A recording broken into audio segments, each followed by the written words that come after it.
আসসালামাইকুম। আমি এখন এসেছি এসএস রোড থেকে 40 সেকেন্ড ভিতরে ঢুকলি কিন্তু এই জায়গাটা কিন্তু প্রাইভেট কার সবই ঢুকবে এখান থেকে কিন্তু। তো এই জায়গাটা হচ্ছে 2.50% জায়গা। এই জায়গাটা বিক্রি করা হবে।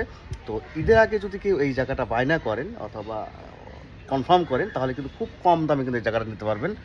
তো আমি টোটাল ঠিকানা দিয়ে দেবো, এসে সরজমিনে এসে দেখবেন, দেখে আমার সাথে ফিজিক্যালি কথা বলবেন, রেটের বিষয়ে কথা বলবেন। তো চলুন যাই, আমি জায়গাটা ঘুরে ঘুরে দেখাচ্ছি। আসসালামু আলাইকুম। বড় বাজার এসএস রোড, এটা এসএস রোড থেকে যে অ্যাপেক্স শোরুম, হ্যাঁ অ্যাপেক্স শোরুমের যে গলি দিয়ে যেতে হবে সামনে তাহলে এসএস রোড, এখান থেকে তাহলে 30-40 সেকেন্ড হেঁটে আসলেই হবে। আর এখান থেকে এই গলির ভিতরে ঢুকতে হবে। বিদ্যুৎ আসার পরই সামনের যে হাতের ডান সাইডে আমাদের জায়গাটা কিন্তু প্রাইভেট কার ট্রাক সব ঢুকবে কিন্তু এখান থেকে এসে কিন্তু জায়গা কিন্তু এখানে। তো জায়গাটা শুরু হবে এখান থেকে, এখান থেকে একেবারে পিছন পর্যন্ত। ওখান থেকে আপনার ডাব গাছ পার হয়ে ওই যে ঘর যে আছে, ঘরের কাজ দিয়ে এই ঘর টয়লেটের কাজ দিয়ে এদিক দিয়ে একেবারে এদিকে আসবে কিন্তু। টোটাল হচ্ছে 2.50% জায়গা।